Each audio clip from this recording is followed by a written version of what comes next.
Okay, got Amili out. And there's not much to say about the first 30 days for me, regardless of who they are, what their future looks like. I'm focused on just a handful of things for the first 30 days. And I try to make it as simple as possible. And, towards the end of that 30 days, they're starting to kind of have a little more form to what I'm going to ask of them.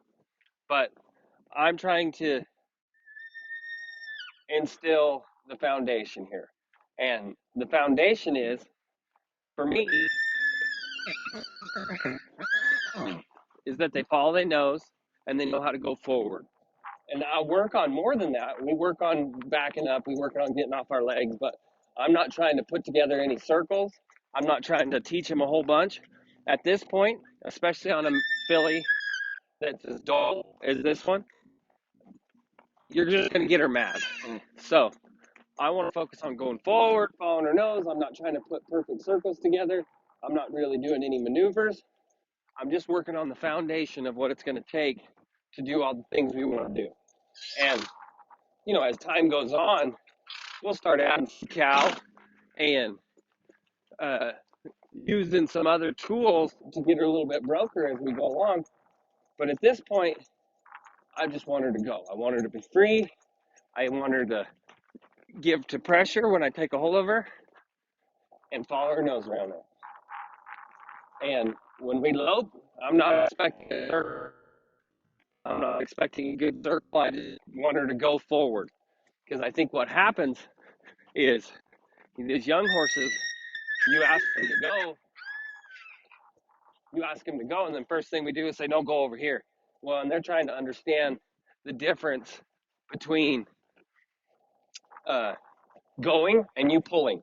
And at this point, it's just really important to keep it simple. So I'll just keep riding her around here a little bit, let you look her over.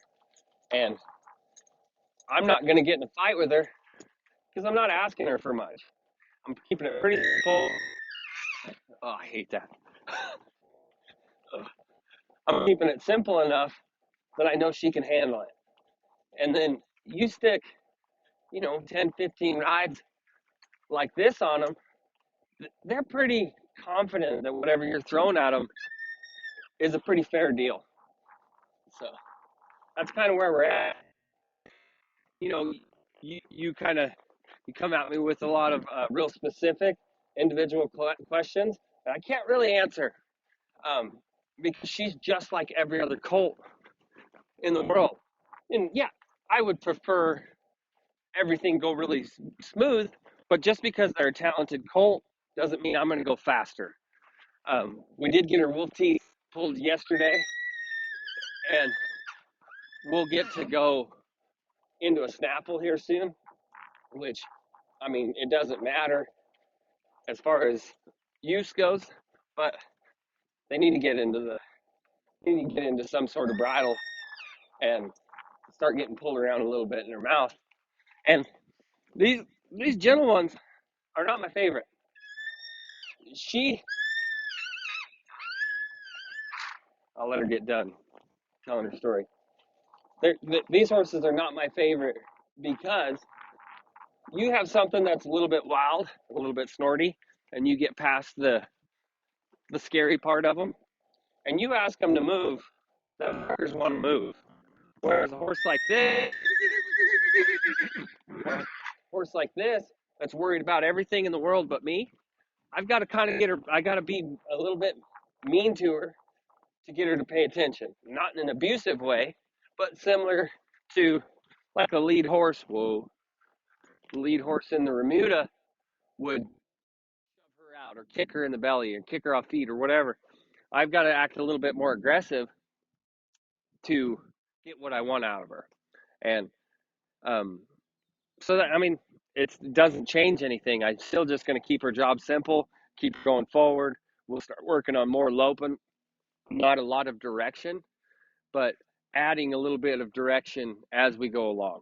So let me lope around here a little bit and let you look.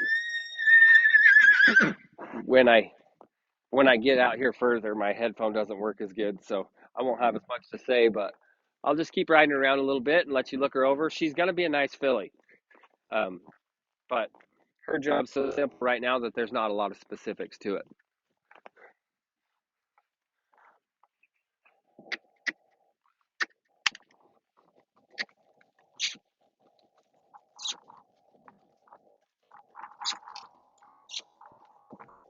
Uh,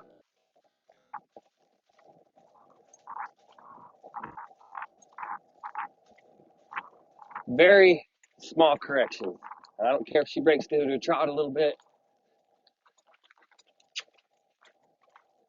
I'm happy that she picked up the correct lead right there.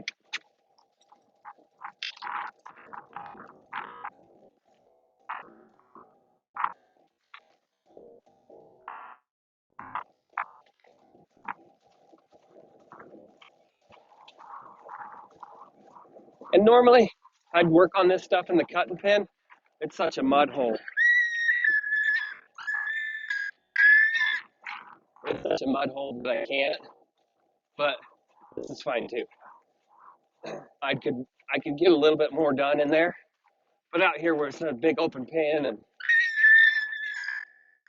she can't see a horse squealing her head off, and but it's all just part of it.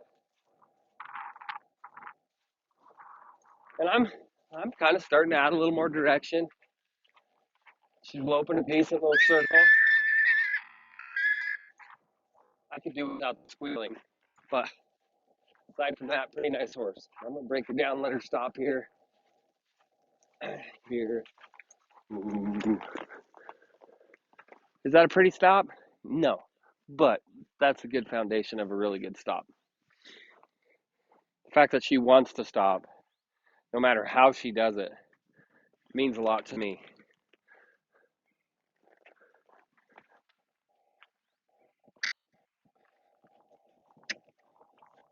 Try to get a little right lead, and we're probably going to get off of her.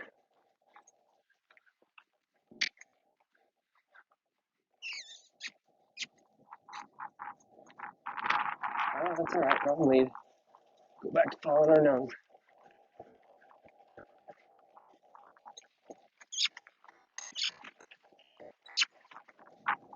There we go. Now, she got it on accident, but I'm still going to take it. There we go. Got a little stuck right there.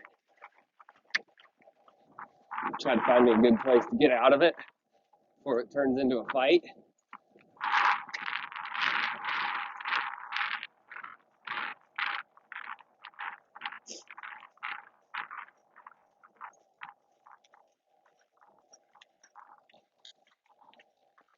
Here. Ooh. And that right there,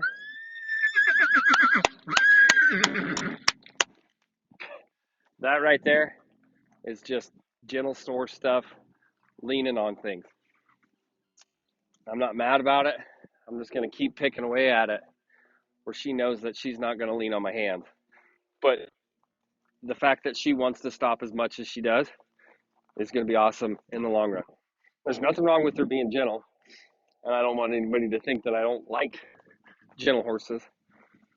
Just, I still have to go through the same process, whether they're gentle or they're broncs. And when I get here, it's a lot easier if they're a little bit watchy.